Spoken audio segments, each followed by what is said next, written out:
है मसीह का प्यारा वचन, ये है वचन, प्यारा वचन, यीशु मसीह का प्यारा। परमेश्वर के धन्य नाम की महिमा हो। प्रभात मनन के सत्र 1708 में आप सभी का बहुत ही विनम्रता के साथ स्वागत करता हूं।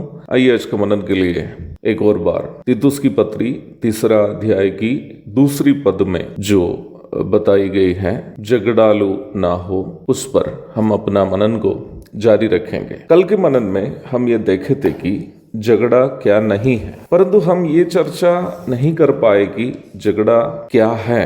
जब तक हम ये नहीं जान पाएंगे कि झगड़ा क्या है, हम अपने आप को झगड़ालू होने से बचा भी नहीं पाएंगे। झगड़ा किसी एक विषय पर दो लोगों के बीच में उत्पन्न होने वाला मतभेद नहीं है, क्योंकि किसी विषय पर मतभेद होने के बावजूद भी दोनों के बीच के रिश्ते को दोनों व्यक्ति कायम रख सकते हैं। मुझे कई लोगों के साथ मतभेद अथवा डिफरेंसेस इन ओपिनियन है, परंतु मुझे किसी के साथ भी जब मैं इस संदेश को तैयार करते समय तक झगड़ा नहीं है, लेकिन मतभेद है भी। वरिष्ठ प्रेरित पतरस और प्रेरित पौलुस के बीच में मतभेद था, गलाती 2 अध्याय पद 11, परंतु दोनों के बीच में झगड़ा नहीं था। इसलिए ही पौलुस की पत्रियों का पतरस अंगीकार करते हुए हम देखते हैं 2 पतरस अध्याय 3 पद 15 और 16, परिवार में पति और पत्नी के बीच, कलीसिया में विश्वासी भाई बहनों के बीच अलग अलग विषयों पर मतभेद होने की संभावना है, परंतु हमेशा हमें ये याद रखनी है कि मतभेद कभी भी झगड़ा में तब्दील ना हो। झगड़ा रिश्ताओं को बर्बाद कर देता है और एक दूसरे से नफरत करने और एक दूसरे को बर्बाद करने के लिए प्रेरित करता है। इसलिए मतभेद झगड़े में तब्दील होने के पूर्व ही हम अपने आप को नियंत्रण करना है। नीति वचन 16 की 32 पढ़ लीजिएगा। मनोवैज्ञानिक तरीके से देखें तो झगड़ा उत्पन्न होने के 3 महत्वपूर्ण कारण हैं। उन 3 कारणों को अंग्रेजी में सुपीरियोरिटी कॉम्प्लेक्स, इंफीरियोरिटी कॉम्प्लेक्स और मिसअंडरस्टैंडिंग कहते हैं। सुपीरियोरिटी कॉम्प्लेक्स को हिंदी में श्रेष्ठता की भावना करके अनुवाद कर सकते हैं। एक व्यक्ति दूसरों से अधिक अपने आप को बड़ा समझने की मानसिकता को सुपीरियोरिटी कॉम्प्लेक्स कहते हैं। दूसरा इंफीरियोरिटी कॉम्प्लेक्स अथवा हीनता की भावना है। जिनमें इंफीरियोरिटी कॉम्प्लेक्स अथवा हीनता की भावना नामक मानसिक अवस्था है, वो हमेशा ये सोचते रहता है कि दूसरे सभी लोग, अर्थात उनसे जो लोग बात करते हैं, उनसे जो लोग व्यवहार करते हैं, सभी लोग उन्हें हीन या नीच दृष्टि से देखते हैं। ये एक खतरनाक मानसिक अवस्था है। तीसरा मिसअंडरस्टैंडिंग अथवा गलत फहमी है। यद्यपि सुपीरियोरिटी कॉम्प्लेक्स एक अलग प्रकार की मानसिकता क्यों न हो, अक्सर ये मानसिकता लोगों में इंफीरियोरिटी कॉम्प्लेक्स के परिणाम स्वरूप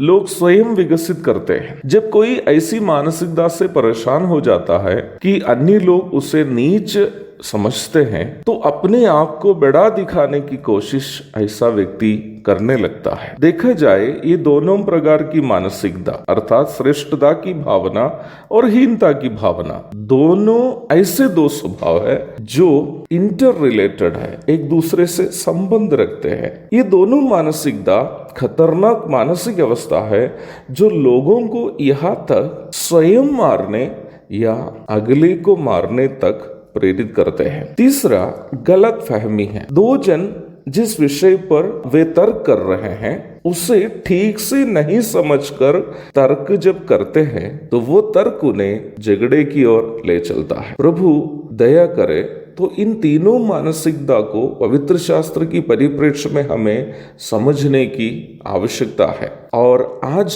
समय का अभाव होने के कारण मैं आज का मनन वहां तक ले जाने के लिए नहीं चाहता। प्रभु दया करे तो इन तीनों मानसिकता को, सुपीरियोरिटी कॉम्प्लेक्स, इंफीरियोरिटी कॉम्प्लेक्स और मिसअंडरस्टैंडिंग अथवा गलत फहमी, श्रेष्ठता की भावना, हीनता की भावना और गलत फहमी जिससे झगड़ा उत्पन्न होते हैं, उस पर पवित्र शास्त्र की परिप्रेक्ष्य में हम कल चर्चा करेंगे। तब तक के लिए आप आपसे विदा हो जाता हूँ। प्रभु आप सबको आशीष दे।